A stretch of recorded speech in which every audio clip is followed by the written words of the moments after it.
Nasib miris TKW Bondowoso harta ludes usai pulang dari Malaysia, padahal dulu pernah ditolong artis. Seorang tenaga kerja wanita asal Bondowoso, Jawa Timur, mengalami nasib pilu setelah pulang dari Malaysia.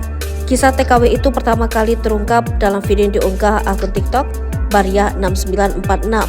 Narasi dalam video itu menyebut bahwa TKW bernama Liana itu bekerja di Malaysia. Sepulang kembali ke Indonesia, wanita 60 tahun itu justru mendapati harta bendanya sudah dijual oleh sang anak. Di momen penjemputan Liana, terlihat anaknya sempat menyaksikannya. Bukan sedih, sang anak justru tersenyum sembari menyalami ibunya yang hendak dibawa ke panti jompo.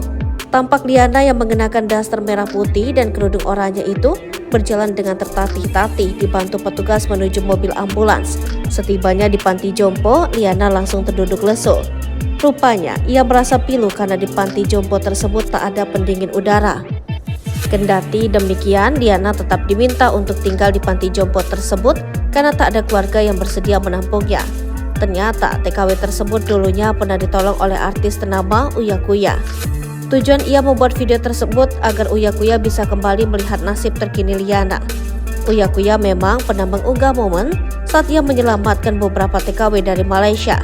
Salah satu TKW yang diselamatkan Uya Kuya dan dipulangkan kembali ke Indonesia adalah TKW viral tersebut. Sang TKW viral tersebut diduga bernama Liana binti Anwar. Kepada Uya Kuya, Liana bercerita soal awal mulanya bekerja di Malaysia. Ternyata bukan 40 tahun, Liana mengaku bekerja di Malaysia sejak tahun 2008. Artinya Liana baru 15 tahun mengadu nasib ke negeri jiran tersebut. Awalnya Liana mengaku pekerjaannya lancar di Malaysia.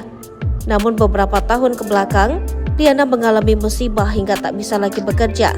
Matanya sebelah kanan sama sekali tak bisa melihat, sementara mata kirinya hanya sedikit bisa melihat.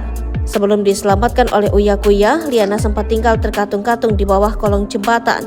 Liana pun sempat kecelakaan karena ditabrak oleh seseorang hingga akhirnya